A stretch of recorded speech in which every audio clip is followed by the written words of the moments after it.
Hello दोस्तों, कैसे हैं आप सब लोग। तो दोस्तों, आज की geography of Jammu and Kashmir में हम बात करेंगे इस वीडियो में national park and wild life sanctuaries of Jammu and Kashmir.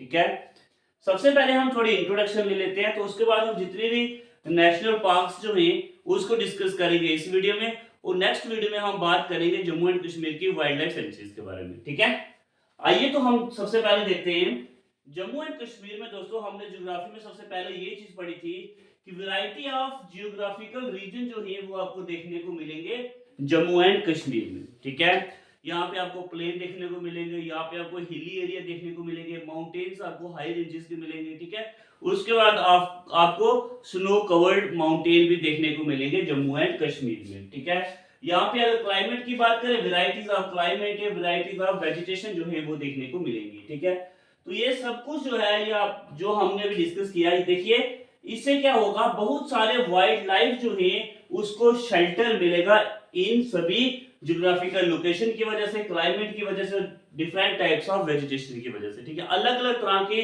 प्रजातियां जो है वो आपको एनिमल्स में दिखाई देगी, वैरायटीज आपको दिखाई देगी, मैमल्स एनिमल्स में देखी जाएगी। ठीक है, वर्ड्स की अलग अलग स्पेशीज जो है वो आपको दिखाई देगी। ड्यू टू किसके कारण दिखाई देगी, वैरायटीज ऑफ क्लाइमेट की वजह से, वेजिटेशन की वजह से। ठीक है, तो ये सब क्या करता है, शेल्टर प्रोवाइड करता है number of wild life in Jammu and Kashmir. ठीक है, जम्मू एंड कश्मीर में अलग अलग तरह के पेड़ पौधे आपको देखने को मिलेंगे, फ्लोरा एंड फना जो है डिफरेंट टाइप्स का आपको देखने को मिलेगा।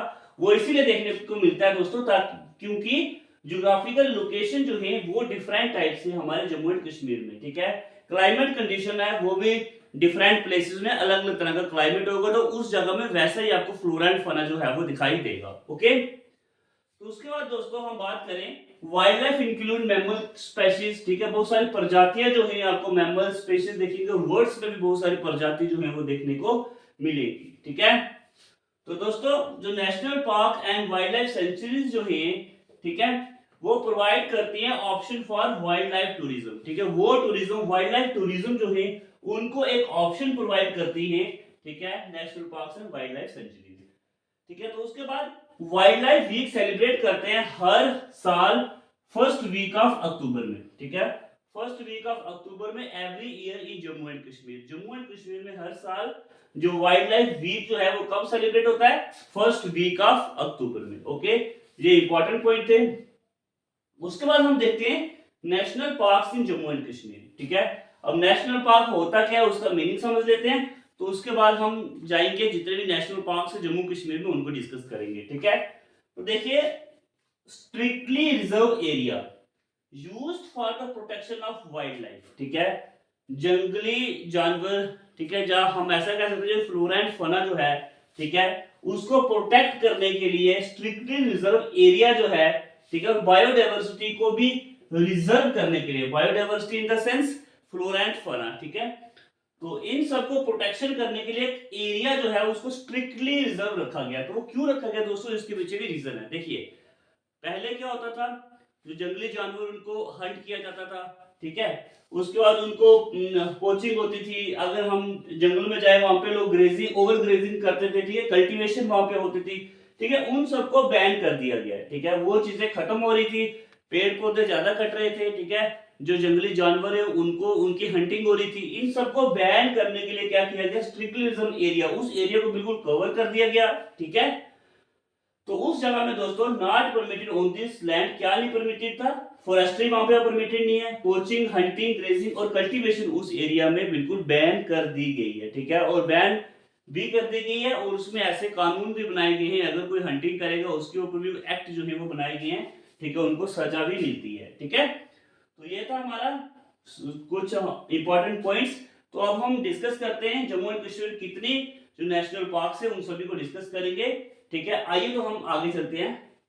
तो आइए दोस्तों हम national parks of Jammu and Kashmir की बात करते हैं। ठीक है, सबसे पहले हेमिस नेशनल पार्क की अगर हम बात करें तो ये लोकेटेड है दोस्तों ईस्टर्न लद्दाख में। ठीक है, लद्दाख के ईस्टर्न में ये लोकेटेड है, और कितना एरिया जो है इस नेशनल पार्क ने कवर किया है, 4400। ठीक है, 4400 स्क्वायर किलोमीटर एरिया जो है ये हेमिस नेशनल पार्क ने कवर किया। ठीक है, और जो लार्जेस्ट नेशनल पार्क है साउथ एशिया की, ठीक है। ये काफी इंपॉर्टेंट पॉइंट बनकर के आता है कि लार्जेस्ट नेशनल पार्क इन साउथ एशिया, ओके।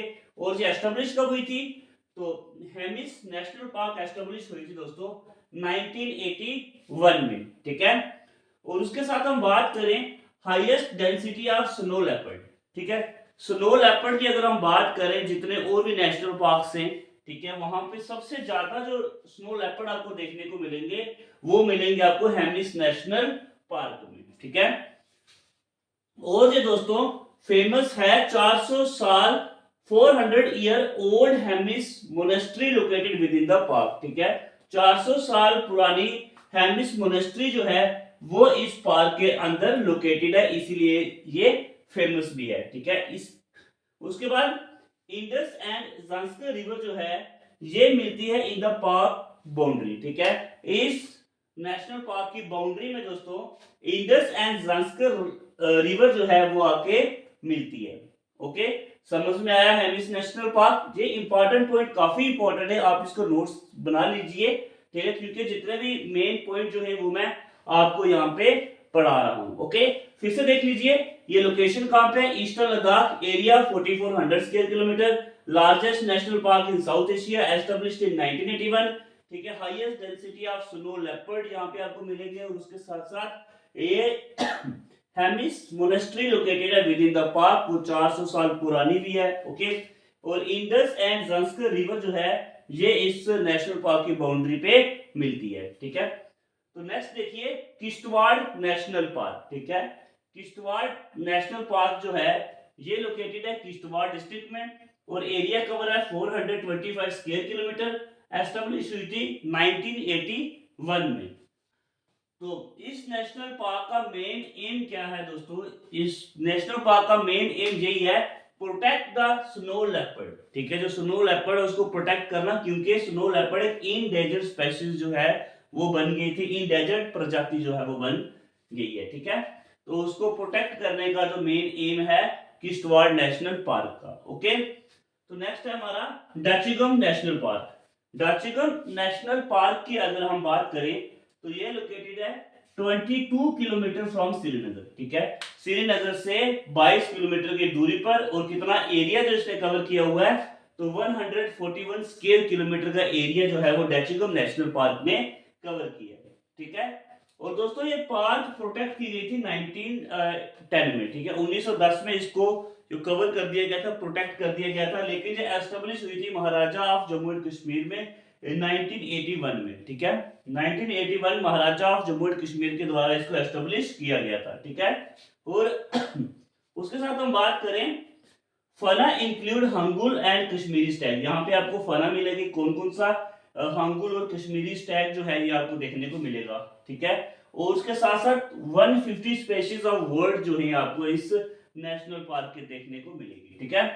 तो फिर से देख लीजिए Dachigam national park located 22 kilometre from Srinagar, Srinagar से 22 किलोमीटर की दूरी पर है, और इस पार्क ने जो 141 स्क्वायर किलोमीटर जो एरिया कवर किया है, ठीक है।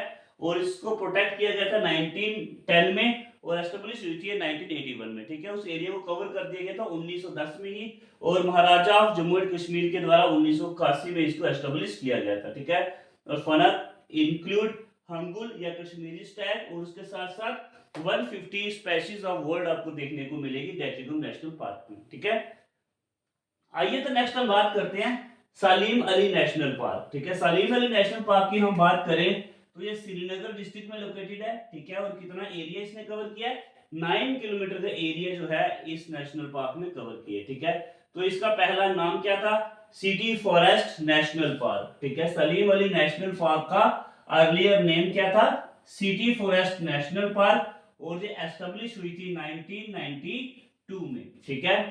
पार्क का नाम चेंज किया गया था, ओमिथोलॉजिस्ट एंड नेचुरलिस्ट जो थे मिस्टर सालिम मोइजुद्दीन अब्दुल अली, ठीक है। इसके बाद पहले इसका नाम था सिटी फॉरेस्ट नेशनल पार्क, फिर उसके बाद इसका नाम चेंज कर दिया गया, ठीक है। किसके नाम से रखा गया? एक ओमिथोलॉजिस्ट एंड नेचुरलिस्ट थे मिस्टर सालिम मोइजुद्दीन अब्दुल अली, ठीक है।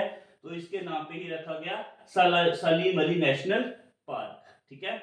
उसके बाद काजीनाग नेशनल पार्क की अगर हम बात करें तो ये सिचुएटेड है नॉर्थ बैंक ऑफ झेलम, ठीक है। नॉर्थ बैंक झेलम के नॉर्थन साइड के किनारे में ये सिचुएटेड है, ठीक है। और ये बारामूला में जो लाइन ऑफ कंट्रोल पड़ती है उसके काफी क्लोज है, ठीक है। और 70 किलोमीटर ये दूर है श्रीनगर से। और इस काजीनाग नेशनल पार्क में दोस्तों 120 प्रजाति आपको बर्ड्स की देखने को मिलेगी, ठीक है। पक्षियों की 120 टाइप की जो प्रजातियां जो हैं वो आपको देखने को मिलेगी काजीनाग नेशनल पार्क में, ठीक है। तो ये थे हमारे दोस्तों national park of Jammu and Kashmir. उम्मीद करता हूँ ये सभी पार्क जो हैं नेशनल पार्क जो आपको समझ आ चुके होंगे, ठीक है। काफी इंपॉर्टेंट पॉइंट्स जो हैं वो मैं आपको डिस्कस करा रहा हूँ, इसमें से क्वेश्चन जो है वो बन करके आता है, ठीक है। और इसके नोट्स बना लीजिए ताकि एग्जाम के पास आपको कोई भी मुश्किल ना हो, ठीक है। तो इस वीडियो में इतना ही। तो नेक्स्ट वीडियो में हम बात करेंगे जम्मू एंड कश्मीर की वाइल्ड लाइफ सेंचुरीज के बारे में, ठीक है। तो इस वीडियो में इतना ही दोस्तों, धन्यवाद। अगर मेरी वीडियोस आपको पसंद आती हैं तो चैनल को सब्सक्राइब और वीडियो को शेयर जरूर करना, ओके। धन्यवाद।